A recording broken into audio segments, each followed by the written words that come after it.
ဒီပြပွဲလေးကတော့ရှားပါတတ္တဝါလေးတွေကိုပြသတဲ့ပွဲလေးပဲဖြစ်ပါတယ်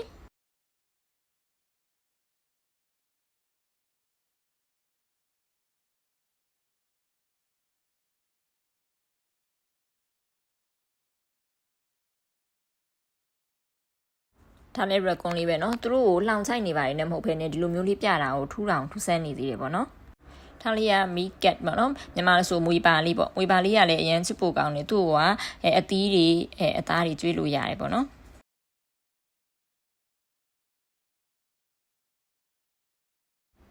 သူကတော့လေးဆရောက်ချင်းကနေပြန်တဲ့ထီကိုအိတ်ပဲအိတ်နေတအားညိနေဒီကောင်လေးက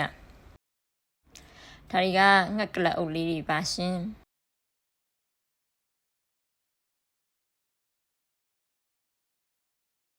ဒါကမီနီပစ်လေးတွေပေါ့နော်သူတို့ပစ္စည်းလေးတွေသူတို့ကကျတော့နို့တိုက်ကြတယ်နို့တွေလူရဲ့စုံနေကြတာပေါ့နော်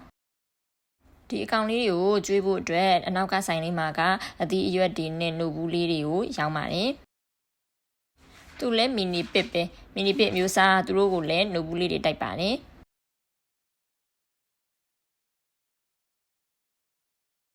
ဒီစိတ်သေးသေးလေးတွေကလည်းလေကလေးတွေဆိုတော့သူတို့ကတအားစော့ပဲသူတို့ကိုကြည့်တာလေ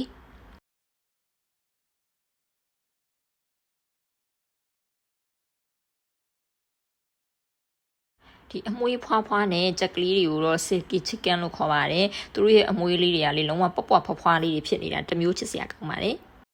နောက်ထပ်တွေ့ရမယ့်အကောင်လေးတွေက prairie dog ပေါ့နော်သူတို့တွေကရှင်အမျိုးနွယ်ပဲဖြစ်ပြီးတော့သူကဟင်းသီးရွက်တွေကိုပဲစားပါတယ်သူလုံနေတဲ့ပုံလေးကချစ်စရာလေးနော်သူလေးကိုလည်းကြည့်ပါအောင်မှာတယောက်ကမော့ကြည့်တယောက်ကအိတ်နေတာသို့လို့ဒီမြောက်သေးလေးကလည်းရှားပါမျိုးစိတ်အနွယ်ဝင်မဲ့ပေါ့နော်သူကလည်းသူမှတော့တစ်ခေါင်လေးပဲရှိပါတယ်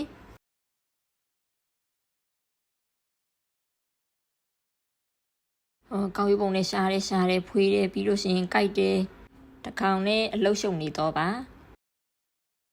ဟိုဘက်ဒီဘက်ဒီရှောက်မနေပဲနဲ့အစာလေးကျွေးရင်စားလိုက်ထိုင်လိုက်နဲ့အေးဆေးချေးနေတာကတော့ဒီကောင်လေးပါဒါကတော့ albino မျိုးစားလေးတွေပဲဖြစ်ပါတယ်အသီးရွက်တွေပဲစားပါတယ်ဒီမွေလေးကိုတော့လေကြောက်နေမှာဆိုလို့နောက်ဆုံးမှပဲထည့်ထားပေးလိုက်ပါတယ်ငွေချစ်သူတွေလည်းကြည့်လို့ရပါတယ်ကိုကစမလုံးသားလေးမှာနေတဲ့အစိမ့်နှူလိုက်နေလည်းနေတယ်ဆိုလို့ရှိရင်တော့ဒီပြပွဲလေးကိုသွားကြည့်ပါရှင်နောက်ထပ်ဗီဒီယိုလေးမှာပြန်တွေ့မယ်နော်ဘိုင်ဘိုင်